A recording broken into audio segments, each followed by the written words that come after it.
അച്ഛനെ എന്തിനൊക്കെ ഇപ്പോൾ ഈ ലാസ്റ്റ് ഇലക്ഷൻ്റെ സമയത്ത് അതിന് മുമ്പായിട്ട് ഇങ്ങനെയൊക്കെ ഫ്രെയിം ചെയ്യാനായിട്ട് നോക്കിയോ, ലേഡി റിപ്പോർട്ടറിൻ്റെതായാലും മാതാവിൻ്റെതായാലും എങ്ങനെയൊക്കെ അച്ഛനെ ഒരു വലിയ തീവ്രവാദിയാക്കി സൃഷ്ടിക്കാൻ പറ്റുമോ അതിൻ്റെയൊക്കെ എല്ലാ ലൂപ്പ് ഹോൾസും ഡ്രില്ല് ചെയ്ത് അകത്ത് കയറി പണിയാനായിട്ട് ശ്രമിച്ചിട്ടുണ്ട്.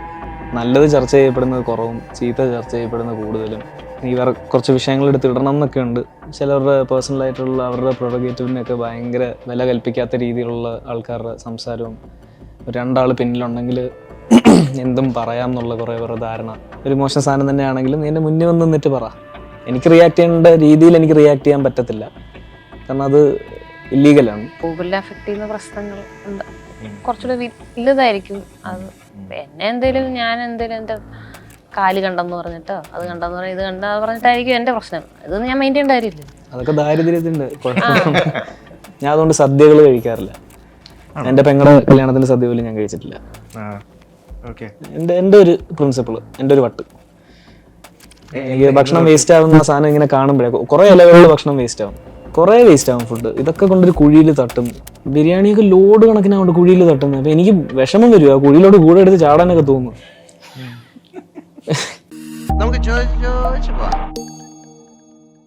Hello hi, welcome to Ginger Media. ചോദിച്ചു പോകാം. അപ്പോൾ ഇന്ന് നമ്മൾ ചോദിച്ചു പോകുന്നത് മൂവിയുടെ പേരാണ് ഗഗനചാരി. ആൻഡ് ജൂൺ 21 റിലീസാകാൻ പോവുകയാണ് തിയേറ്ററിൽ, hitting theatre very soon. So I'm welcoming the team. ഇന്ന് നമ്മുടെ കൂട്ടത്തിൽ 3 പേരുമുണ്ട്. Right from here Arun bro and Anarkali and Gokul. Hello hello welcome. Thank you. എന്താണ് വിശേഷങ്ങൾ? സന്തോഷത്തിന്റെ വിശേഷം. അതെ, ഫുൾ ഹാപ്പി. മൊത്തത്തിൽ എങ്ങനെയുണ്ട് റെസ്പോൺസും കാര്യം? കാരണം റിവ്യൂ ഏതായാലും കഴിഞ്ഞിരുന്നു. അപ്പം നമ്മളുടെ സുഹൃത്തുക്കളും എല്ലാവരും ഇത് തിയേറ്ററിൽ കണ്ടു. സോ എങ്ങനെ ഉണ്ടായിരുന്നു ഫീഡ്ബാക്കും കാര്യങ്ങളൊക്കെ? ഭയങ്കര അടിപൊളി ഫീഡ്ബാക്ക് ആയിരുന്നു. എൻ്റെ കുറേ ഫ്രണ്ട്സും എൻ്റെ ഫാമിലിയും എന്താ പറയുക യങ് ആയിട്ടുള്ള ആൾക്കാരും ഒരു മിഡിൽ ഏജ് ആയിട്ടുള്ള ആൾക്കാരൊക്കെ ഉണ്ടായിരുന്നു. അവർക്ക് എല്ലാവർക്കും ഒരേപോലെ വർക്കായി എന്നുള്ളതിൽ വളരെയധികം സന്തോഷമുണ്ട്. പിന്നെ കുറേ നാളായിട്ട് നമ്മൾ ആഗ്രഹിച്ച ഒരു ദിവസമാണ് ബേസിക്കലി ഇതിൻ്റെ ഒരു ഇൻ്റർവ്യൂവിൽ വന്നിരിക്കുക, ഇതിനെപ്പറ്റി സംസാരിക്കുക എന്നൊക്കെ പറയുന്നത്. എനിക്ക് വേറെ ഒരു പടവും ഇങ്ങനെ ഇത് ഇറങ്ങണം എന്ന് ഏറ്റവും കൂടുതൽ ആഗ്രഹിച്ച ഒരു പടമാണ്. അത് കുറേ നീണ്ടു പോയതിൽ ഇത്രയും നാളൊരു വിഷമം ഉണ്ടായിരുന്നെങ്കിലും ഇപ്പം തോന്നുന്നു ഇത് ഇപ്പൊ തന്നെ ആയിരുന്നു ഇറങ്ങേണ്ടതെന്നുള്ളത്. ഇപ്പൊ മലയാള സിനിമ കുറച്ചുകൂടെ ഹൈപ്പിൽ നിൽക്കുന്നത് കൊണ്ടും ഇതൊരു നല്ല സമയം തന്നെയാണ് എന്നാണ് ഇപ്പോഴും ഞാൻ വിചാരിക്കുന്നത്.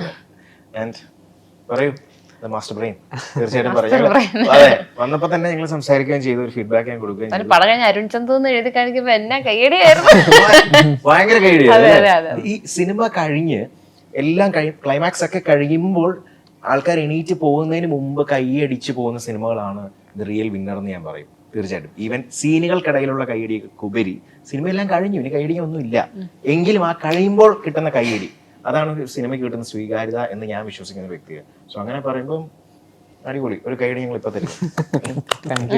നമ്മൾ അനാർക്കലി പറഞ്ഞ പോലെ തന്നെ കുറെ നാളായിട്ട് വെയിറ്റിംഗ് ആയിരുന്നു. അപ്പൊ ഈ പ്രിവ്യൂവിന് നമ്മൾ ശരിക്കും പറഞ്ഞാൽ ഈ കുറച്ച് നാളായിട്ട് ഞാനൊരു 500 തവണ പടം കണ്ടുകൊണ്ട് എനിക്കത് കാണുമ്പോൾ അതെ. പക്ഷെ എന്നാലും മീഡിയയിൽ നിന്ന് നമ്മൾ കാണുന്ന സമയത്തും മീഡിയയിലെ ആൾക്കാരോട് വരാൻ പറയുന്ന സമയത്തും നമ്മളൊരു ബയസ്ഡ് അല്ലാത്ത ഒരു ഹോണസ്റ്റ് ഒപ്പീനിയൻ പറയണമെന്നാണ് എല്ലാവരോടും പറഞ്ഞത്. പിന്നെ നമ്മളൊരു ഗിവ് അവേ വെച്ചിട്ടുണ്ടായിരുന്നു. ഗിവ് അവേയിൽ നമ്മൾ വിചാരിച്ചതിനേക്കാളും ഭയങ്കര കുറേ ആൾക്കാരുടെ റിക്വസ്റ്റ് വന്ന് അവസാനം കാണാൻ വന്ന ആൾക്കാർ നമ്മളോട് ഭയങ്കര ഹോണസ്റ്റ് ഒപ്പീനിയൻ പറഞ്ഞു. അപ്പോൾ എല്ലാം ഭയങ്കര നല്ലതായിരുന്നു. എല്ലാവരും വരികയും ചെയ്തു. അതെ അല്ലേ, നമ്മൾ പറഞ്ഞപ്പോൾ എല്ലാവരും വന്നു. സോ ഹാപ്പി അല്ലേ? ഒരുപാട് സന്തോഷം. അനാർക്കലി പറഞ്ഞ പോലെ തന്നെ ഏറ്റവും അധികം റിലീസ് ആവണമെന്ന് ആഗ്രഹിച്ച് ഇരിക്കുന്ന സിനിമയാണ് ഗഗനചാരി. ഞങ്ങൾ ഷൂട്ട് ചെയ്തതിൽ നിന്ന് ഇപ്പം 4 വർഷം കഴിഞ്ഞു. അതിൻ്റെ ഇടയ്ക്ക് ഞങ്ങൾ ഒരുപാട് VFX എൻഹാൻസ്മെൻറ്റ്സും ഇന്റർനാഷണൽ ഫെസ്റ്റിവൽസിനുള്ള ഒരു ഓട്ടവും അതിൽ വിന്നറായി 18 to 25 അവാർഡ്സ് വിൻ ചെയ്തിട്ടുള്ള സിനിമയായി മാറി. ശേഷം ഈ എൻഹാൻസ്ഡ് ഗഗനചാരി ഞങ്ങൾക്ക് വീണ്ടും തിയേറ്ററിക്കൽ എക്സ്പീരിയൻസ് ആയിട്ട് ആദ്യമായിട്ട് കാണാൻ സാധിച്ചു. അൺബയസ്ഡ് ആയിട്ടുള്ള ഒപ്പീനിയൻ കിട്ടി. എൻ്റെ സഹോദരങ്ങളും അളിയനും എൻ്റെ ക്ലോസസ്റ്റ് ഫ്രണ്ട്സ് കഴിഞ്ഞ 10 വർഷമായിട്ടുള്ള എല്ലാവരെയും കൊണ്ടാണ് ഞാൻ വന്നത്. അവരോട് എല്ലാവരോടും പറഞ്ഞു, നിങ്ങൾക്ക് ഇഷ്ടപ്പെട്ടില്ലെങ്കിൽ മുഖത്ത് നോക്കി കൊള്ളൂലെന്ന് പറയണം എന്ന് പറഞ്ഞിട്ടാണ് വന്നത്.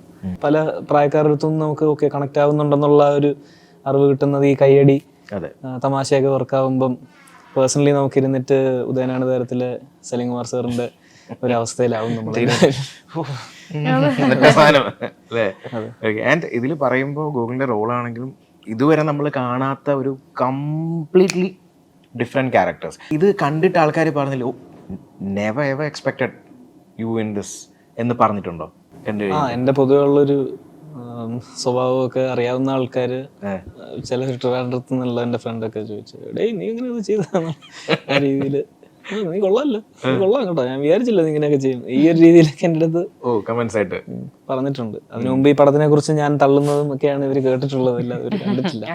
ചെയ്തു 3 വർഷമായി, അടിപൊളിയാണ്, അങ്ങനെയൊക്കെ പറയുന്നത് മാത്രമേ കേട്ടിട്ടുള്ളൂ. ഇത്രയും ഫെസ്റ്റിവൽസിന് വിൻ ചെയ്തു എന്നൊക്കെ ഇടയ്ക്ക് ഇങ്ങനെ ഇവരെയൊക്കെ അറിയിക്കും. അപ്പോൾ അവർ അതൊക്കെ അറിയിച്ചു പടം അവിടെ എന്നുള്ളൊരു കൂട്ടുകാരാണല്ലോ, അവർക്കത് ആ ഒപ്പീനിയൻ ഇടാമല്ലോ. അവർക്കൊക്കെ ഒരു മറുപടി കൊടുക്കുന്ന പോലെ എന്നാൽ അവർ എൻജോയ് ചെയ്തു എന്നുള്ളതിൻ്റെ സന്തോഷം.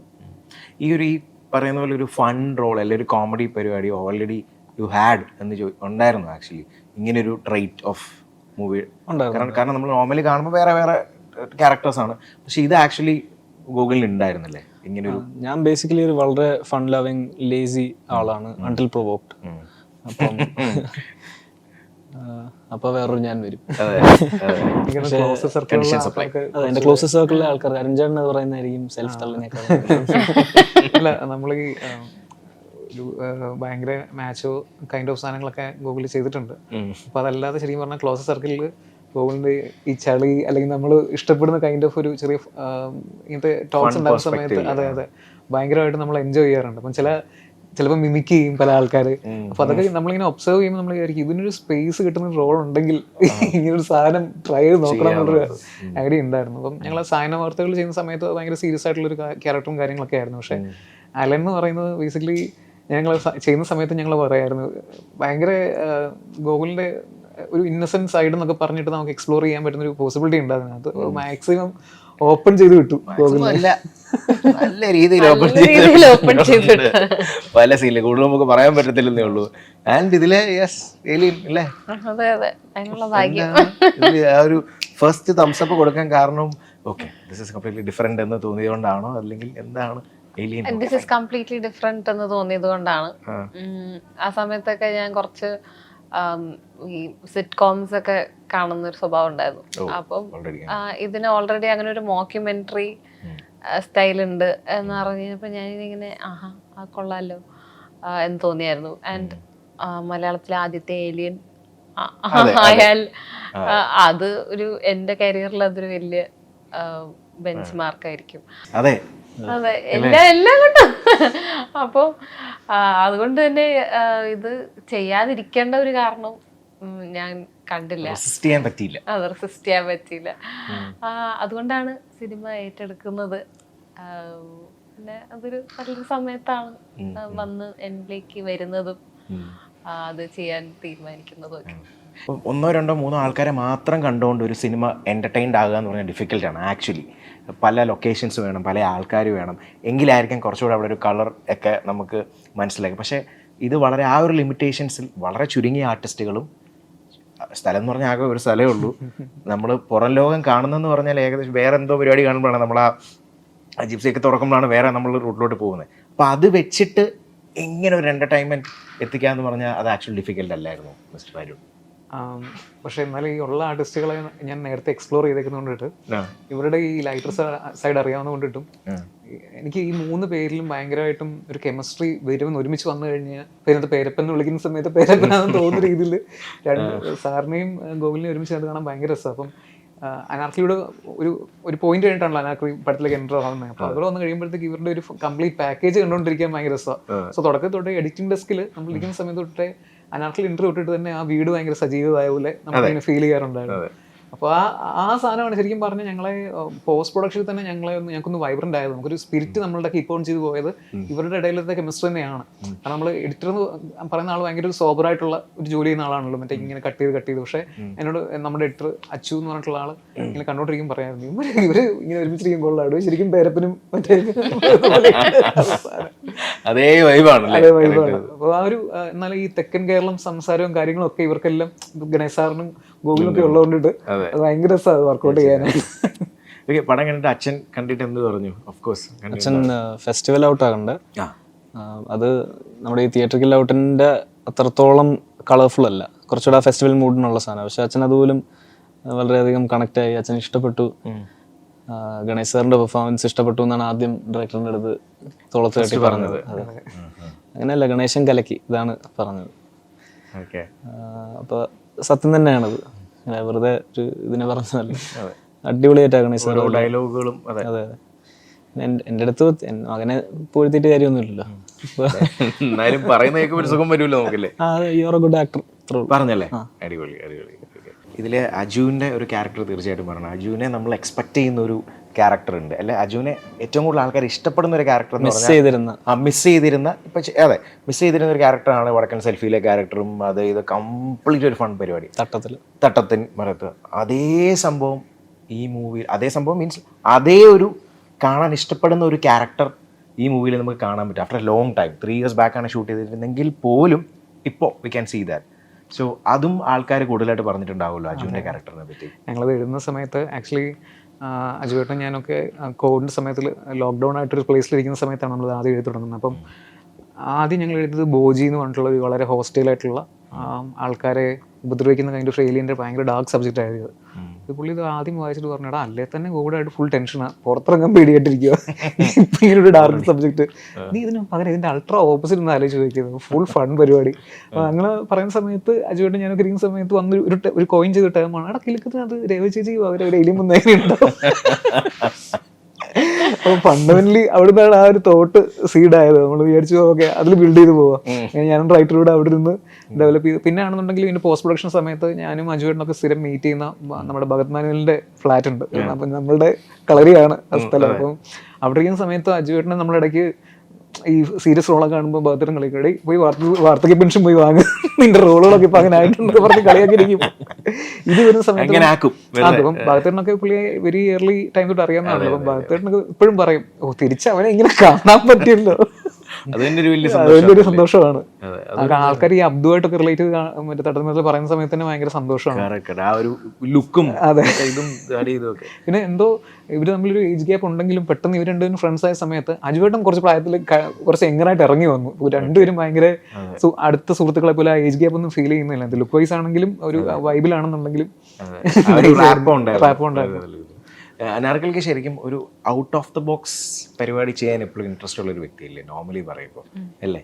അപ്പം ഇതിൽ അങ്ങനെ ആക്ച്വലി തോന്നിയിരുന്നില്ല, ഒരു completely out of the box, അല്ലെങ്കിൽ ആ ഒരു തോട്ട് തന്നെ. ഇപ്പോൾ ചിലപ്പോൾ സിനിമകൾ വരുന്നുണ്ടാവും, ചിലപ്പോൾ നോ പറയുന്നുണ്ടാവും. അപ്പോൾ അതിനുവേണ്ടിയായിരുന്നു വെയിറ്റ് ചെയ്യുന്നത്, that you badly want to do something really out of the box എന്നുള്ളൊരു സംഭവം.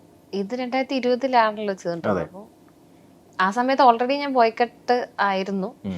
ആൻഡ് അന്നേ എനിക്കിപ്പോൾ ഇതിന് ബേസിക്കലി മുടി ഇങ്ങനെ കട്ട് ചെയ്യുക, അത് കളർ ചെയ്യുക, അങ്ങനെ ഒരു പരിപാടിയായിരുന്നു. അപ്പം എനിക്ക് ബേസിക്കലി ഞാൻ ഇങ്ങനെ വളരെ ഇമ്പൾസീവ് ആയിട്ടുള്ള തീരുമാനങ്ങളൊക്കെ എടുക്കുന്ന ആളായിരുന്നു പണ്ട്. അപ്പൊ അന്ന് ഇങ്ങനെ ഓക്കെ ചെയ്യാം, അങ്ങനെ എൻ്റെ അപ്പിയറൻസിലൊന്നും ഞാൻ ഒട്ടും ബോധേഡ് അല്ല. ഒരു വേഷത്തിന് വേണ്ടി, അപ്പൊ എൻ്റെ ഒരു കോൺസെപ്റ്റ് അതാണ്, ഒരു വേഷത്തിന് വേണ്ടി എൻ്റെ അപ്പിയറൻസ് മാറ്റാൻ ഞാൻ തയ്യാറാണ്. അതിൻ്റെ കോൺസിക്വൻസസ് എന്താണെങ്കിലും റെഡി എന്നുള്ളതാണ്. അപ്പം അങ്ങനെ അതാ ആൾക്കാർ ശ്രദ്ധിക്കുക എന്നുള്ളൊരു ഫാക്ടർ എനിക്കുള്ളൂ ആ സമയത്ത്. അപ്പം പക്ഷെ അത് ഇപ്പോൾ എനിക്കൊന്ന് ഇപ്പം അത് ഇറങ്ങുമ്പോഴാണ് പലതരം, ഇപ്പോൾ സുലേഖ മനസ്സിലാണെങ്കിലും എന്തായാലും ഇതായിട്ട് ഒരു ബന്ധമില്ലാതെ ഗഗനചാരിയിൽ ഇങ്ങനെ ഒരു വേഷത്തിൽ ഇറക്കുമ്പോൾ അത് കംപ്ലീറ്റ്ലി ഡിഫറെന്റ്. അത് ഇപ്പോഴത് എനിക്കൊന്ന് കുറച്ചുകൂടെ അത് ബെനിഫിഷ്യൽ ആയിട്ട് വന്നു. തോന്നിക്കുന്ന രീതിയിൽ. അതെ അതെ അതെ അതെ. ഷൂട്ട് ചെയ്താണെങ്കിൽ പോലും ഒരേ സമയത്ത് ഡിഫറെന്റ് ക്യാരക്ടേഴ്സ് റിലീസ് ചെയ്യുമ്പോൾ കിട്ടുന്ന ആൾക്കാരെ ഏറ്റെടുക്കും. അതാണ്, അതുകൊണ്ടാണ് ഞാൻ പറഞ്ഞത് ഇപ്പൊ തന്നെ ആയിരുന്നു ഇറങ്ങേണ്ടത്. അതെ.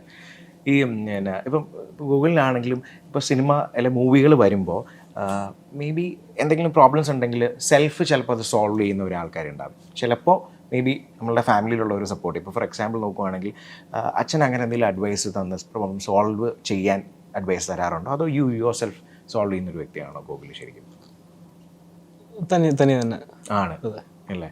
പിന്നെ എന്തെങ്കിലും അഡ്വൈസസോ കാര്യം അങ്ങനെ എന്തെങ്കിലും? ഞാൻ ഓൾറെഡി നല്ല തടിയുള്ള ആളായതുകൊണ്ട് പ്രൊഡക്ഷൻ ഭക്ഷണം കഴിച്ചാൽ തടി വെക്കുന്നു മാത്രമേ ഉപദേശം തന്നിട്ടുള്ളൂ. വേറെ ഒന്നും എനിക്ക് ഉപദേശം തന്നിട്ടില്ല.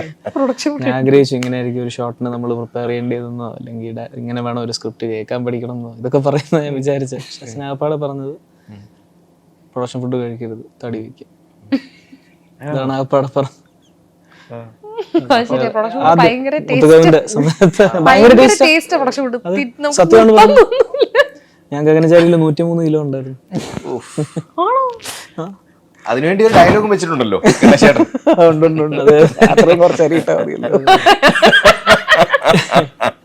എന്റെ യൗവനത്തെ അത് മാത്രമല്ല പ്രൊഡക്ഷൻ ഫുഡ് എന്ന് പറഞ്ഞാൽ ഇടയ്ക്ക് ഓരോ ഗ്യാപ്പിലും കിട്ടുമല്ലോ ഫ്രൂട്ട്സ്. സ്നാക്കിങ്ങിന്റെ അല്ല പറഞ്ഞത്, സ്നാക്കിങ്ങിന്റെ അല്ല പറഞ്ഞത്. ആ 3 times ഭക്ഷണം ഉണ്ടല്ലോ, അത് തന്നെ മതി തടി വെക്കാൻ. ശരി, ഞാൻ വെച്ചിട്ടുണ്ട്, നല്ല തടി വെച്ചിട്ടുണ്ട്. കൊറേ കറികളും പലതരം തോരൻ മെഴുക്കുരട്ടിയൊക്കെ ഉണ്ടാവുമല്ലോ, ഇതെല്ലാം കഴിക്കാൻ തോന്നും. നമുക്ക് കുറവ് മതിയെങ്കിലും കൂടുതൽ മതിയെങ്കിലും ഒരു സെറ്റ് ലോഡ് നമുക്ക് തന്നു വിടും. അത് കളയാനും പറ്റില്ല. കളയാൻ മാനസികമായിട്ട് എനിക്ക് ഒരിക്കലും പറ്റില്ല. വൃത്തികേടുകൊണ്ട് എപ്പോഴെങ്കിലും ഒക്കെ കളഞ്ഞിട്ടുണ്ടെങ്കിലേ ഉള്ളൂ. അല്ലെങ്കിൽ എന്റെ സൈഡിൽ ഇരിക്കുന്നവരെയും കഴിച്ചവരെയൊക്കെ ഞാൻ പിടിച്ചിരുത്തിയത് കഴിപ്പിക്കും. അച്ഛൻ പറഞ്ഞു പൂർണ്ണമായിട്ട് കേട്ടിരുന്നു? ഇല്ല,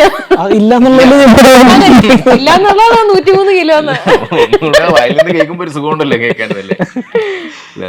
ഈ മുത്തുവിന്റെ കാര്യം പറഞ്ഞപ്പോ ഞാൻ ഓർക്കും, ഇപ്പൊ ചിലപ്പോ ഒരു ന്യൂ കമർ അല്ലെങ്കിൽ ഒരു ഫിലിം ബാക്ക്ഗ്രൗണ്ട് ബേസ് ഇല്ലാത്ത ഒരു വ്യക്തി വരുമ്പോൾ ചിലപ്പോൾ ആ വ്യക്തി ചിലപ്പോൾ പ്രഷർ ഉണ്ടായിരിക്കണമെന്നില്ല ഒരു ഫസ്റ്റ് എൻട്രിക്ക്.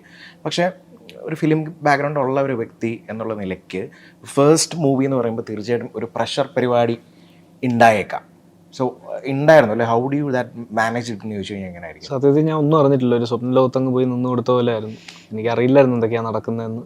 ഒരു പറഞ്ഞ പോലെ ഞാൻ വിപിൻ ചേട്ടൻ പറഞ്ഞ പോലെ, വിപിൻ ചേട്ടൻ ചിലത് എനിക്ക് ഇല്ല ഇങ്ങനെ ചെയ്യടാ, അല്ല നീ ടേക്കിന് മുമ്പ് നിന്റെ മുഖത്തൊരു എക്സ്പ്രഷൻ വന്നു, അതൊന്ന് വരുത്തിക്കേ, അപ്പം ഞാൻ വേറെ ഏതെങ്കിലും ആയിരിക്കും ഇടുന്നത്, അപ്പം ഇതല്ല നീ വേറൊന്നും ചെയ്തിരുന്നു, അങ്ങനെ പറഞ്ഞ് തന്നെ അവരുടെ ക്രിയേഷനിലുണ്ടായ ക്യാരക്ടറാണ് എൻ്റെ കഴിവിലുണ്ടായതല്ല. അല്ലാതെ ബാക്കി സിനിമയുടെ റിലീസോ അല്ലെങ്കിൽ ഞാൻ ഡെബ്യൂ ആയിട്ട് ഞാൻ ലോഞ്ച് ആവാൻ പോകുന്നു ഇങ്ങനത്തെ ഒരു പ്രഷേഴ്സും ഞാൻ അനുഭവിച്ചില്ല. അതിൻ്റെതായ നല്ലതും ചീത്തയും ഉണ്ട് എനിക്ക്. ഞാൻ റിലീസിന് എൻ്റെ കോളേജിൽ എനിക്ക് ഇറങ്ങാൻ പറ്റാഞ്ഞിട്ട് ഞാൻ അവിടെ സ്റ്റക്കായിരുന്നു. എനിക്കത് ഭയങ്കര ഒരു നെഗടിക്കുക എന്നൊക്കെ പറയില്ല, അതുപോലെയായിരുന്നു. പടവും വിചാരിച്ചത്ര സ്വീകരിക്കപ്പെട്ടില്ല. പക്ഷെ അതിലെ പാട്ടും അങ്ങനെ കുറേ സീക്വൻസസും പിന്നെ ചിലവർക്ക് ഈ സിനിമ കണക്ട് ആയവർക്കും അത് ഓർമ്മയിൽ നിൽക്കുന്ന സിനിമ. കഴിഞ്ഞ് പിന്നെ ഒരുപാട് പേര് കണ്ട് ഒരുപാട് നല്ല കാര്യം പറഞ്ഞു. അതെ, പിന്നീട് കണ്ടിട്ട് പറഞ്ഞിട്ടുണ്ട്. തുടർച്ച് അവസരങ്ങളും വന്നു, അതുകൊണ്ടാണ് ഞാൻ ഇതിൽ നിലനിന്നത്. ഞാൻ അവസരങ്ങൾ തേടി അങ്ങനെ പോയിട്ടുമില്ല. അപ്പോൾ വേണമെങ്കിൽ ഞാനങ്ങനെ വലിയൊരു അനിവാര്യമായ ഘടകമൊന്നും അല്ലല്ലോ മലയാള സിനിമയിൽ, അതുകൊണ്ട് വേണമെങ്കിൽ ഒഴിവാക്കാം. അപ്പോൾ പക്ഷെ അങ്ങനെ ആയില്ല. എന്തോ ദൈവഭാഗ്യം കൊണ്ടോ അല്ലെങ്കിൽ എൻ്റെ ഉള്ളിലെ ആത്മാർത്ഥത ഇതാണ് സിനിമയോടെന്നുള്ളത് ചിലപ്പം അണ്ടർസ്റ്റാൻഡ് ചെയ്തിട്ടോ എനിക്ക് വീണ്ടും വീണ്ടും തുറച്ച സിനിമ വന്നു. അതുകൊണ്ട് മാത്രം ഞാൻ ഇതിൽ എക്സിസ്റ്റ് ചെയ്യുന്ന ആളാണ്. അതിൽ ഞാൻ ഇപ്പോൾ എക്സൽ ചെയ്യാൻ ശ്രമിക്കും. പിന്നെ എൻ്റെ തന്നെ കഴിവ് കൊണ്ട് നല്ലതാവാനായിട്ട് ശ്രമിക്കാറുണ്ട്. ആ പറഞ്ഞതിന് ഒരു ആൻസർ എന്ന് തീർച്ചയായിട്ടും പറയാൻ പറ്റും. ജൂൺ 21 തീർച്ചയായിട്ടും everyone will love your character. And എല്ലാവരും നല്ല ഗംഭീരമായിട്ട് ചെയ്യുന്നുള്ളൂ. പിന്നെ ഞാൻ ഓർത്തത് ചോക്കോസ എന്നുള്ളത് എനിക്കറിയാം, പക്ഷെ എന്നാലും അത് കഴിക്കുന്നതിനൊരു രീതി ഉണ്ടല്ലോ. ഇത് ചില സീനുകൾക്ക് ഇങ്ങനെ വാരി വാരി കഴിയുള്ളൂ. ഒരു ഫുൾ ലൈഫ് പൂച്ച വരെ ഡ്രൈ ഫ്രൈ അടിച്ചത് അതുകൊണ്ടാണല്ലോ ചോക്കോസ് കഴിച്ചതെന്നല്ലേ. കണക്കിന് മേടിച്ചു വെച്ചായിരുന്നു. അപ്പൊ ഇഷ്ടം അധികം ബുദ്ധിമുട്ടിച്ചില്ല. ഞങ്ങൾ എല്ലാരും കുറച്ച് കഴിഞ്ഞപ്പോൾ ആൾക്കാർക്ക് ഇതിന്റെ ടേസ്റ്റ് പിടിച്ചു പോയിട്ട് ഇത് മറ്റേ ഷോട്ട് കട്ട് ചെയ്യുന്ന സമയത്ത് പതുക്കെ വന്ന് അസോസിയേറ്റ് ഡയറക്ടർ അസിസ്റ്റന്റ് ഡയറക്ടർ വന്നിട്ട് ഒരു കയ്യിലിട്ടിട്ട് ഷൂട്ട് ചെയ്യുന്ന മറ്റേ സിനിമാറ്റോഗ്രാഫർ ഒക്കെ നല്ല സൈലൻസ്. അപ്പൊ കടിക്കുന്ന സൗണ്ടും കേൾക്കും, മറ്റേ നൈസായിട്ട് ചൂയിങ്ങ പോലെ കഴിക്കാൻ പറ്റില്ല. ഇങ്ങനെ ഇരിക്കേണ്ട വരുന്ന അവസ്ഥയായിരുന്നു അല്ലേ? അവസാനം ആൾക്കാർ ഓരോ ദിവസം വന്നിട്ട് ഇന്ന് എത്ര കിലോ വാങ്ങണം ഫുള്ള് ആവശ്യം രസമായിരുന്നു അല്ലേ? നന്നായിട്ട് എൻജോയ് ചെയ്ത് കാണുമല്ലോ. എൻ്റെ അനാർക്കലിയുടെ അമ്മ കാണുമല്ലോ, എന്നിട്ട് എന്ത് പറഞ്ഞു? ഷീസ് ഓൾസോ ആൻ ആക്ട്രസ് ആയതുകൊണ്ട് ഞാൻ ചോദിച്ചത് എന്ത് പറയുന്നു ഒപ്പീനിയൻ? ഭയങ്കര ഇഷ്ടമായി. ഭയങ്കര ഉമ്മ എന്റെ തൊട്ടടുത്ത ഉമ്മ ഇരുന്നേ. ഞാൻ നോക്കുമ്പോഴൊക്കെ ഭയങ്കര ചിരി. ഉമ്മയുടെ ശരിക്കും ചിരിക്കുന്നുണ്ടായിരുന്നു. സിനിമ കഴിഞ്ഞപ്പോഴാണേലും ചന്തുവിന് ഓടിപ്പോയി ചന്തുവിനെ തെരഞ്ഞു പിടിച്ച് എന്താ കോംപ്ലിമെന്റ് ഒക്കെ ചെയ്തു. ഉമ്മ ഭയങ്കര രാഷ്ട്രീയ ബോധമുള്ള ആളാ. ഓക്കെ. അപ്പൊ ഉമ്മയ്ക്ക് സിനിമയിൽ അതും കൂടെ ഉള്ളത് എനിക്ക് തോന്നുന്നു പുള്ളിക്കാരിക്ക് ഭയങ്കരമായിട്ട് വർക്കായിട്ടുണ്ടാവാം. പക്ഷെ ഇപ്പൊ വാപ്പ അങ്ങനെ ഭയങ്കര രാഷ്ട്രീയം സംസാരിക്കുന്ന ആളല്ലെങ്കിലും വാപ്പായ്ക്കും ഭയങ്കരമായിട്ട് ഇഷ്ടമായി. വാപ്പായ ശരിക്കും അറിയാം. ഞാൻ അഭിനയിച്ചു വാപ്പയ്ക്ക് ഞാൻ അഭിനയിച്ചതിൽ ഏറ്റവും ഇഷ്ടപ്പെട്ട പടം സുലേഖ മനസ്സിലാ. വാപ്പയ്ക്ക് അതിനുശേഷം ഗഗനായി ഇഷ്ടമായി. ഭയങ്കര ഇഷ്ടമായി. വാപ്പാക്ക് ഭയങ്കര ഹാപ്പി ആയിരുന്നു. എല്ലാരും ഭയങ്കര ഹാപ്പി ആയിരുന്നു. ഇപ്പൊ നേരത്തെ നമ്മൾ പറഞ്ഞല്ലോ സോഷ്യൽ മീഡിയ എന്ന് പറയുമ്പോൾ ഉൾട്ടയാണ്, രണ്ട് സൈഡ് ഉണ്ട്. വെറുതെ കമന്റുകൾ ഇടാം, വെറുതെ പ്രൊവോക്ക് പറയുന്ന പോലെ, നേരത്തെ പറഞ്ഞ പോലെ. അപ്പം ചില ആൾക്കാർ അതിന് റിപ്ലൈ പറയാതെ മൈൻഡിൽ വെക്കും, ഇതിനെന്തിനും റിപ്ലൈ ചെയ്യാം. ചിലർ ഓൺ ദ സ്പോട്ടിൽ റിപ്ലൈ പറയുന്ന ആൾക്കാരായിരിക്കാം. ചിലർ ഓൺ ദ സ്പോട്ടിൽ റിപ്ലൈ പറഞ്ഞിരുന്ന ഒരു കാലം ഉണ്ടായിരിക്കാം, പക്ഷെ പിന്നെ ഗ്രാജുവലി ചിലപ്പം ഫൈൻ, ആദ്യമൊക്കെ ഞാൻ അങ്ങനെ ഉണ്ടാകാം. ഇപ്പം ഗൂഗിളിനെ സംബന്ധിച്ച് നോക്കുമ്പോൾ പണ്ട് തൊട്ടേ ഓൺ ദ സ്പോട്ട് പരിപാടിയാണ്, spot you give the reply, അങ്ങനെ തന്നെ ആയിരുന്നോ? ഞാൻ അങ്ങനെ സ്പോട്ട് റിപ്ലൈ ചെയ്തിട്ടില്ല. ഞാൻ റിപ്ലൈ ചെയ്ത് വലിയ തഗ്ഗൊക്കെ അത് തന്നെ ഞാൻ രാത്രി 10 ഉറക്കം ഉളച്ച് വളരെ പെയിനോടെ ഇരുന്ന് 12:30 തൊട്ട് 4 മണി വരെ നമ്മൾ തന്നെ പാപ്പൻ്റെ ഇന്റർവ്യൂവിന്റെ സമയത്ത് സംസാരിച്ചിട്ടുള്ളൂ. പെയിൻ മാത്രമേ ഉള്ളൂ അതിനകത്ത്, ഒരു തഗ്ഗും ഇല്ല. എൻ്റെ കമന്റ് ഉടനെ എല്ലാവരും ഏറ്റെടുത്തു, ഭയങ്കര എനിക്ക് വില തന്നു എന്ന് കരുതി എനിക്ക് സന്തോഷം കൂടുതലോ ഒന്നുമില്ല. ഇതല്ല നടക്കേണ്ടത് ഇവിടെ. ഇതിനൊന്നും അല്ല പ്രയോറിറ്റി വരേണ്ടത്. കുറച്ചുകൂടെ നന്മയ്ക്കൊക്കെ പ്രയോറിറ്റി വന്നു കഴിഞ്ഞാൽ ആൾക്കാരുടെ ചിന്താഗതി മാറുമെന്ന് എനിക്ക് തോന്നുന്നു. ഞങ്ങൾ ഈ സിനിമയിൽ ഈ പൊളിറ്റിക്സ് ഡിസ്കസ് ചെയ്യുമ്പോൾ പോലും ഞങ്ങൾ ഭയങ്കര തീവ്രമായിട്ട് ഭയങ്കര ഒഫെൻസീവായിട്ടൊന്നും ഞങ്ങൾ ചർച്ച ചെയ്തിട്ടില്ല. ഞങ്ങൾ അതിനൊരു ലൈറ്റാക്കി കുറച്ചും കൂടെ ഇപ്പോൾ അതിൽ ഞങ്ങൾ മോക്ക് ചെയ്യുന്നത് ഏത് പ്രത്യയശാസ്ത്രത്തെയാണോ അതിനെ വിശ്വസിക്കുന്ന ആൾക്കാർ കണ്ടാൽ പോലും സാരമില്ല, കൊള്ളാം, തമാശ കൊള്ളാം, ഇങ്ങനെയെങ്കിലും പറയണം എന്നുള്ളൊരു ഉദ്ദേശശുദ്ധിയോടെയാണ് ചെയ്തത്. ആരെയും വേദനിപ്പിക്കാനോ അങ്ങനെ അല്ല, ബട്ട് ആസ്വദിക്കാൻ പറ്റുന്ന കൊള്ളുകയും ചെയ്യും. But it's A comedy, very light subject എന്നാണ് പറയാം. അങ്ങനെയാണ് എല്ലാവരും ആവേണ്ടതെന്ന് എനിക്ക് തോന്നുന്നു. ഞാൻ സിനിമയുടെ വെച്ചിട്ട് പറഞ്ഞു, അല്ലാതെയും എല്ലാവർക്കും ഒരു ബേസിക് നന്മ ഉള്ളിലുണ്ടെങ്കിൽ the world will become a better place. പിന്നെ ഇപ്പോൾ അത് കഴിഞ്ഞിട്ടാണെങ്കിൽ പോലും ഇപ്പോൾ ഓരോ ഇഷ്യൂസൊക്കെ വരുമ്പോഴും ആ പെട്ടെന്നുള്ള ഒരു റിപ്ലൈ കേൾക്കുമ്പോൾ പല ആൾക്കാരും പറയുന്നുണ്ട് ഗൂഗിൾ അതിന് വളരെ വ്യക്തമായിട്ടായിട്ട് മറുപടി കൊടുത്തിട്ടുണ്ട്, ഗ്രേറ്റ്. സോ അത് ആൾക്കാർ കമൻറ്റ് ചെയ്യുമ്പോൾ തന്നെ we feel good, because okay correct, അത് വളരെ ആപ്റ്റായിട്ടുള്ള ഒരു ആൻസർ കൊടുക്കുന്നു, കാര്യം കംപ്ലീറ്റ് ഓഫ് ആക്കുന്നു. ഈവൻ ഇപ്പോഴും ഓരോ കാര്യങ്ങൾ നടക്കുമ്പോഴും how do you take it എന്ന് ചോദിച്ചു കഴിഞ്ഞാൽ ഇപ്പോൾ അതിനെന്തെങ്കിലും മാറ്റം വന്നിട്ടുണ്ടോ? ഇപ്പോഴും സ്റ്റിൽ ഇല്ല, എനിക്ക് ഇപ്പോഴും വേദന. എനിക്ക് അങ്ങനത്തെ ചോദ്യങ്ങൾ ചോദിക്കുമ്പോൾ ഒരു നല്ലതിന് ഇതുപോലത്തെ ചോദ്യങ്ങളൊന്നും വന്നിട്ടില്ല എന്നുള്ള ഒരു വേദന. നല്ലത് ചർച്ച ചെയ്യപ്പെടുന്നത് കുറവും ചീത്ത ചർച്ച ചെയ്യപ്പെടുന്നത് കൂടുതലും. എൻ്റെ അച്ഛൻ്റെ കാര്യത്തിൽ മാത്രമല്ല, ഏതൊരു കാര്യത്തിലും ആരെയും എനിക്ക് വേറെ കുറച്ച് വിഷയങ്ങൾ എടുത്ത് ഇടണം എന്നൊക്കെ ഉണ്ട്, പക്ഷെ അത് വേണ്ടെന്ന് വിചാരിച്ചിട്ടാ. ഓക്കെ. ചിലരുടെ പേഴ്സണലായിട്ടുള്ള അവരുടെ പ്രൊറഗേറ്റീവിനൊക്കെ ഭയങ്കര വില കൽപ്പിക്കാത്ത രീതിയിലുള്ള ആൾക്കാരുടെ സംസാരവും, രണ്ടാൾ പിന്നിലുണ്ടെങ്കിൽ എന്തും പറയാം എന്നുള്ള കുറേ പേരുടെ ധാരണ, ഇതൊന്നും. അപ്പം ഞാൻ ഈ റിയാക്ട് ചെയ്യുന്നത് എൻ്റെ പുറകിലാരും ഇല്ലെങ്കിലും ഞാൻ ഇത് തന്നെ റിയാക്ട് ചെയ്യും. അങ്ങനെ വേണമെങ്കിൽ റിയാക്ട് ചെയ്യാം. ഒരു മോശം സാധനം തന്നെ ആണെങ്കിലും നീ എൻ്റെ മുന്നിൽ വന്ന് നിന്നിട്ട് പറ, പറ്റുമോ? അങ്ങനെയൊക്കെ ഇല്ല. അതെന്താ? നിൻ്റെ ഭാഗത്ത് ശരിയില്ലാത്തതുകൊണ്ട്. പക്ഷെ എനിക്ക് നിൻ്റെ അടുത്ത് വന്ന് തിരിച്ചത് മുന്നിൽ നിന്ന് പറയാൻ പറ്റും, കാരണം എൻ്റെ ഭാഗത്ത് ശരിയുണ്ടെങ്കിൽ. എൻ്റെ ഭാഗത്ത് ശരിയില്ലെങ്കിൽ നീ എന്നെ പറഞ്ഞു, ഞാൻ മിണ്ടാതെ ഇവിടെ നിന്നോളാം. ഈ ഒരു സാധനം പിന്നെ ഇതൊന്നും ഇത്രയും ഒഫെൻസീവായിട്ടോ അല്ലെങ്കിൽ ഇതൊരു വലിയ ചർച്ചയായിട്ട് എടുക്കേണ്ടിയും ആവശ്യമില്ല. പിന്നെ ഇത് ചോദിച്ചതുകൊണ്ട് ഞാൻ ജസ്റ്റ് ഇതിലോട്ട് വന്നു എന്നേ ഉള്ളൂ. ആൾക്കാരുടെ ഒരു മൈൻഡ് സെറ്റ് ഒരു നന്മയുടെ ഒരു വശത്തോട്ട് തിരിഞ്ഞാൽ തന്നെ പല വിഷയങ്ങൾ പറഞ്ഞു തീർക്കാൻ പറ്റത്തില്ല. ഭക്ഷണം ഇല്ലായ്മയായാലും, അച്ഛനമ്മമാരെ കൊണ്ട് വൃദ്ധസദനത്തിലാക്കുന്ന ഒരു പ്രവണതയുടെ ആയാലും, അങ്ങനെ ഒരുപാട് മേഖലകളിൽ നമുക്ക് അറിഞ്ഞുപോലും കൂടാത്ത രാജ്യങ്ങളിൽ കുഞ്ഞുങ്ങൾ വെള്ളം കിട്ടാതെ മരിച്ചു പോകുന്നതും, അപ്പോൾ നമ്മൾ ഭക്ഷണം ഇവിടെ ഇരുന്ന് വേസ്റ്റ് ചെയ്യുന്നതും. ഞാൻ അതുകൊണ്ട് സദ്യകൾ കഴിക്കാറില്ല. എൻ്റെ പെങ്ങളുടെ കല്യാണത്തിന് സദ്യ പോലും ഞാൻ കഴിച്ചിട്ടില്ല. എൻ്റെ ഒരു പ്രിൻസിപ്പിൾ, എൻ്റെ ഒരു വട്ട്. എനിക്ക് ഭക്ഷണം വേസ്റ്റ് ആവുന്ന സാധനം ഇങ്ങനെ കാണുമ്പോഴേ, കുറേ ഇലകളിൽ ഭക്ഷണം വേസ്റ്റ് ആവും. എത്രയൊക്കെ നല്ല സദ്യ ആണെങ്കിലും കുറേ വേസ്റ്റ് ആവും ഫുഡ്. ഇതൊക്കെ കൊണ്ടൊരു കുഴിയിൽ തട്ടും. എൻ്റെ ഫ്രണ്ട്സിൻ്റെ തന്നെ ഫാമിലി കല്യാണങ്ങൾക്ക് ഞാൻ പോയിട്ടുള്ളപ്പോൾ അവിടെ നോൺ വെജിറ്റേറിയൻ ആയിരുന്നു, ക്രിസ്ത്യൻ ഫാമിലീസ് ആയിരുന്നു. ബിരിയാണിയൊക്കെ ലോഡ് കണക്കിനാണ് കൊണ്ട് കുഴിയിൽ തട്ടുന്നത്. അപ്പോൾ എനിക്ക് വിഷമം വരും, ആ കുഴിയിലോട്ട് കൂടെ എടുത്ത് ചാടാനൊക്കെ തോന്നുന്നു. ഞാൻ പറയാം, നിങ്ങൾക്ക് എത്ര ആൾക്കാർ ഇവിടെ റോഡിലൊക്കെ കിടക്കുന്ന കാണും, നിങ്ങൾ ഈ 1000 പ്ലേറ്റ് ഇപ്പോൾ കളഞ്ഞ് നിങ്ങൾ അതിൽ നിന്നൊരു 3 പ്ലേറ്റെങ്കിലും ആർക്കെങ്കിലും കൊണ്ട് കൊടുക്കും. ഞാൻ ചോദിക്കും അതൊക്കെ ചെയ്യാം. അപ്പം നമ്മളെ സൂചിപ്പിക്കാനായിട്ട് അപ്പം അത് അങ്ങനെ ഒരു പറച്ചിലുണ്ടാകും. അപ്പം ഞാൻ കുറച്ച് എന്താ പറയുക ഫുൾ ടൈം ഒരു പോസ്റ്റ് അപ്പോക്കലിപ്റ്റിക് മോഡിലാണ് ഞാൻ നിൽക്കുന്നത്. അത് ഇപ്പോൾ ഒരു അപ്പോക്കലിപ്സ് ഉണ്ടാവും എന്നുള്ള മോഡിലാണ് ഞാൻ നിൽക്കുന്നത്.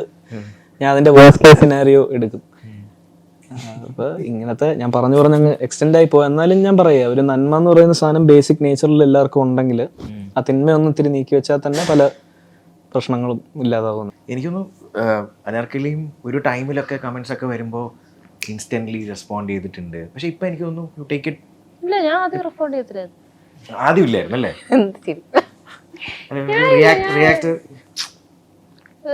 റെസ്പോണ്ട് ചെയ്തുകൊണ്ട് ആരും മാറാനോ പോകുന്നില്ല, ആരും പറഞ്ഞില്ല. അതൊക്കെ വേറൊരു മൈൻഡ് ഓഫ് ക്വാളിറ്റി ആണ്. എനിക്കില്ലാത്ത ക്വാളിറ്റി ആണത്. ഞാൻ അതുകൊണ്ട് ഭയങ്കര എന്റെ മെന്റൽ ഹെൽത്ത് ഭയങ്കര നല്ലതാണ്. അതുകൊണ്ട് I M in A very happy space because I ignore all those. പിന്നെ തുടക്കത്തിൽ അത് ഇഗ്നോർ ചെയ്ത് ഇപ്പോഴും ഞാൻ ഇഗ്നോർ ആണ് ചെയ്യുന്നത്. പക്ഷെ ഇപ്പൊ എന്നെ കുറച്ചുകൂടെ അത് അഫക്ട് ചെയ്യാറുണ്ട്. മോശം കമന്റ്സ്, ഇങ്ങനെ ഈ പറഞ്ഞ പോലെ എന്തെങ്കിലും എഡിറ്റൊക്കെ ചെയ്ത് വരുന്നത്, നമ്മൾ പറയാത്ത കാര്യങ്ങൾ, അല്ലെങ്കിൽ നമ്മൾ വേറെ എന്തെങ്കിലും ഉദ്ദേശിച്ചിട്ടുണ്ടാവുക. പക്ഷെ അത് ഹോൾ കോൺവെർസേഷൻ ആൾക്കാർ കേൾക്കത്തില്ലല്ലോ.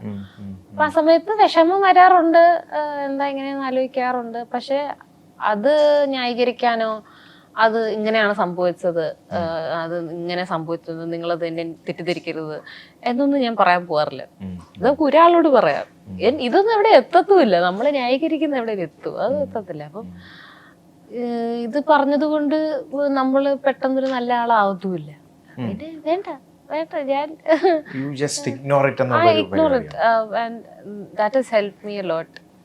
എൻ്റെ അച്ഛനുള്ള ക്വാളിറ്റി അത് വളരെ നല്ല കാര്യമാണ്. അല്ല, അത് ഗൂഗിളിൽ എപ്പോഴും തോന്നിയിട്ടുണ്ടോ ഓക്കെ ആക്ച്വലി അത് നല്ല ക്വാളിറ്റി ആണ്, ഇഫ് എനിക്കും ആ ക്വാളിറ്റി ഉണ്ടായിരുന്നെങ്കിൽ എന്ന് തോന്നിയിട്ടുണ്ടോ? അതോ this I am doing the right thing എന്നാണോ യുവർ മൈൻഡ്? ഇത് അങ്ങനെ രണ്ടിലൊരു ഫിക്സേഷൻ ഇല്ല. എപ്പോഴും അങ്ങനെ ഉണ്ടായിരുന്നോണ്ട് ഈ പറഞ്ഞ പോലെ നമ്മൾ അറ്റാക്ക് ചെയ്യുന്നത് നിർത്തണം എന്നുമില്ല.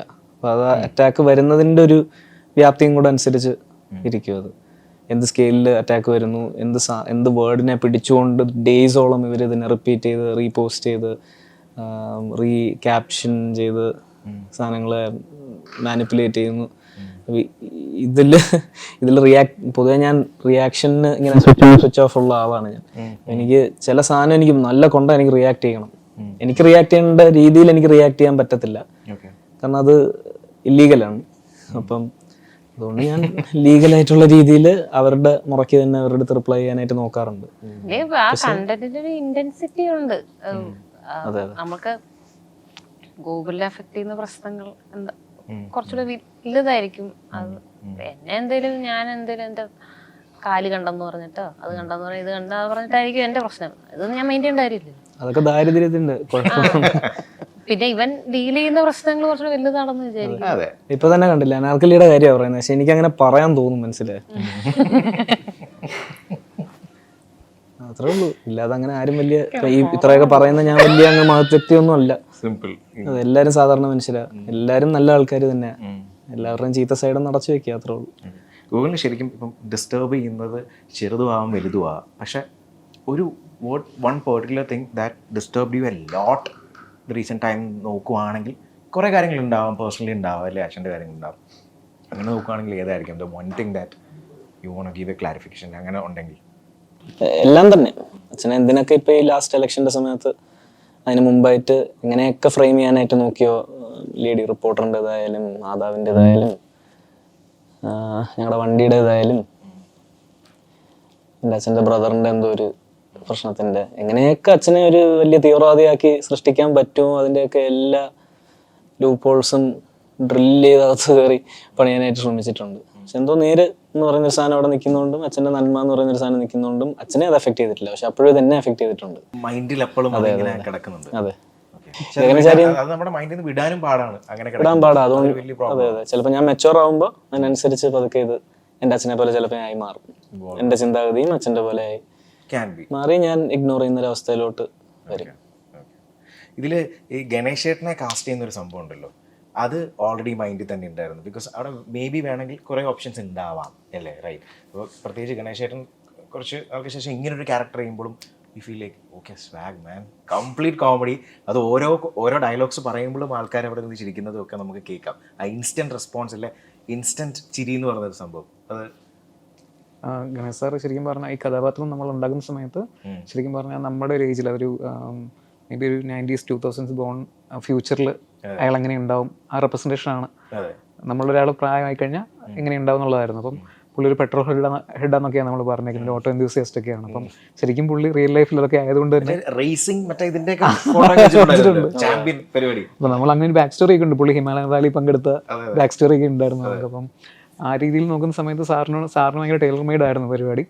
സാറിനോട് എഗെയിൻ നമുക്ക് ഈ പറയുന്ന ഒരു പൊളിറ്റിക്കൽ ഫിഗർ എന്നുള്ള രീതിയിൽ പുള്ളിക്കുള്ള റെസ്പെക്റ്റും പുള്ളി ആൾക്കാർ ഭയങ്കര സീരിയസ് എടുക്കുന്ന ആസ്പെക്റ്റിലാണല്ലോ കാണുന്നത്. പക്ഷേ നമുക്കൊരു ഇൻസൈഡർ ആവുന്ന സമയത്ത് നമുക്ക് സാറിൻ്റെ ചില ഭയങ്കര ഫണ്ണി ആസ്പെക്റ്റും പിന്നെ സെറ്റിൽ നമുക്ക് ഈ ടേക്ക് വിളിക്കുന്നതിന് തൊട്ട് മുമ്പ് ഒരു സാർ ഇങ്ങനെ പഴയ മലയാള സിനിമയുടെ കഥകൾ ഇങ്ങനെ നമ്മളോട് പറഞ്ഞുകൊണ്ടിരിക്കും.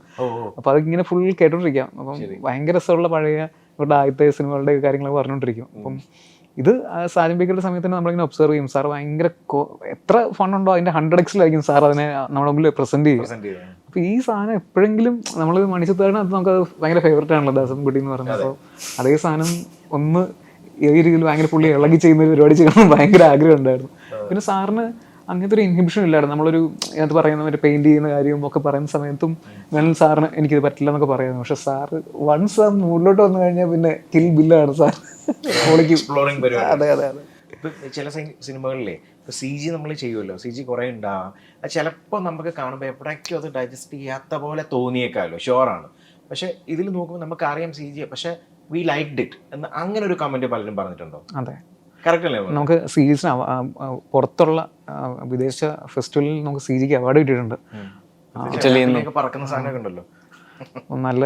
എനിക്ക് തോന്നുന്നു നമ്മൾ മലയാള സിനിമയിലൊക്കെ ശരിക്കും പറഞ്ഞാൽ ഒരു CG എന്ന് പറഞ്ഞിട്ട് നമ്മൾ ബേസിക്കലി സീക്വൻസുകൾക്കോ അല്ലെങ്കിൽ കാറിലെ ഗ്രീൻ മാൻ ഷോട്ടിനോ ക്ലീനപ്പിനൊക്കെയാണ് നമ്മൾ CG മെയിനായിട്ട് യൂസ് ചെയ്യുക ആസ് എ ടൂൾ. പക്ഷെ നമ്മളിത് CG ഓറിയൻറ്റഡ് മൂവി ആയതുകൊണ്ട് തന്നെ നമുക്ക് ആദ്യം നമ്മൾ സ്ക്രിപ്റ്റ് ഡിസ്കഷനിൽ തന്നെ അവർ ഇൻവോൾവാണ്. അല്ലെങ്കിൽ അവരുമായിട്ട് എൻ്റെ ഒരു വെരി ക്ലോസ് ഗ്രൂപ്പാണ് ഈ മെറാക്കി VFX അവർ ചെയ്തേക്കുന്ന ആൾക്കാർ. അപ്പം ഇൻഫാക്ട് നമ്മൾ അവരുടെ ഓഫീസിലാണ് ലോക്ക്ഡൗൺ സമയത്ത് നമ്മൾ ഷൂട്ട് ചെയ്തേക്കുന്നത് ഈ മൂവി. ആ കാണുന്ന ബങ്കർ എന്ന് പറയുന്നത് ശരിക്കും അവരുടെ ഓഫീസാണ് ഷൂട്ട് ചെയ്തേക്കുന്നത്. അപ്പം ആ രീതിയിൽ എല്ലാ രീതിയിലും അവർ ഇൻവോൾവ് ആണ്. അപ്പം ഒരു 70-80% CG ഉള്ളതുകൊണ്ട് തന്നെ CG പാളിപ്പോയാൽ കംപ്ലീറ്റ്ലി നമുക്ക് മേക്ക് ബിലീഫ് ടോട്ടലി കയ്യിൽ നിന്ന് പോകുമല്ലോ. അപ്പോൾ അതുകൊണ്ട് തന്നെ നമുക്ക് സമയം CG ഒന്നിനും ഭീകരമായ കാശ് നല്ല രീതിയിൽ അതിനകത്ത് നമ്മുടെ പ്രൊഡക്ഷൻ നമുക്ക് തന്നേക്കുന്ന ഏറ്റവും വലിയൊരു സംഭവം എന്ന് വെച്ച് കഴിഞ്ഞാൽ നല്ലൊരു ബഡ്ജറ്റ് CGക്ക് തന്നിട്ടുണ്ടായിരുന്നു. പ്ലസ് അവർക്ക് ആംബിൾ ഓഫ് ടൈം കിട്ടി. അപ്പോൾ നന്നായിട്ടിരുന്ന് പണിഞ്ഞു. പിന്നെ ഈ ഒരു ഓവർ ദ ഇയർ ഈ AI ബാക്കിയുള്ള രീതിയിൽ നമുക്ക് അനുകൂലമായിട്ട് കുറേ ഫാക്ടേഴ്സ് AI ഡെവലപ്പായി വന്നു. നമുക്ക് AI ടെക്നോളജി ഒക്കെ നമ്മൾ ഭയങ്കരമായിട്ട് ഇതിനകത്ത് യൂസ് ചെയ്യുന്നുണ്ട്. അപ്പോൾ അങ്ങനെ പല ഫാക്ടേഴ്സ് ശരിക്കും ഈ സിനിമ നന്നാവാൻ വേണ്ടിയിട്ട് നമുക്ക് ഭാഗ്യവശാൽ സെറ്റായിട്ടുണ്ട്. ഫൈനലി ഒരു കാര്യം ചോദിച്ചോട്ടെ, കാരണം ഇതിൽ ഇപ്പോൾ ഒരു ഏലിയൻ എന്ന് പറയുമ്പോൾ അതിൽ കോസ്റ്റ്യൂം ഇസ് വെരി ഇമ്പോർട്ടൻ്റ് ആണല്ലോ തീർച്ചയായിട്ടും. പക്ഷേ അത് നിങ്ങളുടെ അവിടെ വരുന്നുമുണ്ട്, നിങ്ങളുടെ കൂടെ ജീവിക്കുന്നുമുണ്ട്. അപ്പോൾ അതിനകത്ത് ശരിക്കും ശ്രദ്ധിക്കേണ്ടതാണല്ലോ, എസ്പെഷ്യലി ആ ഒരു ഗോൾഡൻ ഡ്രസ്സാണ്, പക്ഷേ അവിടെ ഒരു ഡിഫറൻസ് ഉണ്ട്. അത് ആക്ച്വലി അപ്പോൾ അതിനൊരു കൺഫ്യൂഷൻ. ആ ഗോൾഡൻ കോസ്റ്റ്യൂം കിൽബിലിനുള്ള എൻ്റെ ഹോമേജാണ്. കിൽബിലിലെ ഉമാ തുർമാൻ്റെ കോസ്റ്റ്യൂമാണത്. അത് ക്ലൈമാക്സിൽ അങ്ങനെ വേണം എന്നുള്ളത് ഭയങ്കര ആഗ്രഹമായിരുന്നു. പ്ലസ് ബ്യൂസി എന്ന് പറഞ്ഞിട്ടുള്ള അതിൻ്റെ സാജൻ ബേക്കറിക്ക് ഞാൻ പ്രീവിയസ്ലി അസോസിയേറ്റ് ചെയ്തിട്ടുള്ള ആളാണ് ചെയ്തിരിക്കുന്നത്. ബ്രില്യൻ്റ് ആണ്. അതായത് ചാക്ക് കൊടുത്തു കഴിഞ്ഞാൽ നമ്മൾ പറയുന്നത് ചാക്കിന് തുണി കൊടുത്താലും നമുക്ക് സാധനം സെറ്റ് ചെയ്ത് തരും. അപ്പം ഇതിനകത്ത് നമ്മൾ ഫൈനലി കാണിക്കുന്ന ഒരു ഏലിയൻ എന്ന് പറഞ്ഞിട്ട് നമ്മൾ കാണിക്കുന്ന ഒരു കുറച്ച് ആൾക്കാരുടെ രൂപം, ഇപ്പോൾ ട്രെയിലറൊക്കെ കാണാവുന്ന ഒരു രൂപം നമുക്ക് സെറ്റ് ചെയ്തേക്കുന്നതൊക്കെ പുള്ളിയുടെ മൈൻഡിൻ്റെ ഒരു ഭയങ്കര ക്രിയേറ്റീവായിട്ടുള്ള സെൻസ് തന്നെയാണ്. അപ്പോൾ അത് പുള്ളി കറക്റ്റായിട്ട് ക്രാക്ക് ചെയ്തു. അതിനൊക്കെ സത്യം പറഞ്ഞു കഴിഞ്ഞാൽ നല്ല ടെക്നീഷ്യൻസ് വരുമ്പോൾ എങ്ങനെയാണ് ഒരു മൂവി അപ്ലിഫ്റ്റഡ് ആകുന്നത്, അതിൻ്റെ ക്വാളിറ്റി എങ്ങനെയാണ് മുകളിലേക്ക് പോകുന്നുള്ളതിൻ്റെ ഏറ്റവും വലിയ ടെസ്റ്റ്മെൻ്റ് ആണ് അതൊക്കെ. For ever thankful. ഓക്കെ, അപ്പോൾ എന്തായാലും ഈ പറയുന്ന പോലെ June 21 ഗോ ടു തിയേറ്റേഴ്സ്. നിങ്ങൾക്ക് തീർച്ചയായിട്ടും ഇഷ്ടപ്പെടും. ഇഷ്ടപ്പെടുന്നതിൻ്റെ കൂടുതൽ തന്നെ അത് ബാക്കിയുള്ള ആൾക്കാരുടെ അടുത്തും പറയുക. More than the social media, mouth publicity is also an important thing. So do watch. എന്നിട്ട് എല്ലാവരുടെ അടുത്തും പറയുക, പോയി കാണുക. Completely I can assure you that ഒരു കംപ്ലീറ്റ് ചിരിക്കാനുള്ള, വളരെ എൻ്റർടൈൻമെൻ്റ് ആയിട്ടുള്ള, എന്നാൽ ചിന്തിപ്പിക്കാനും ഇടയ്ക്കിടയ്ക്ക് ഇട്ട് തന്നിട്ടുള്ള അരുൺ ചന്തുവിൻ്റെ പടം എല്ലാവരും പോയി കാണുക. So all the very best for this movie Gaganachari. It's an alien movie. Bye. Thank you. Thank you bro.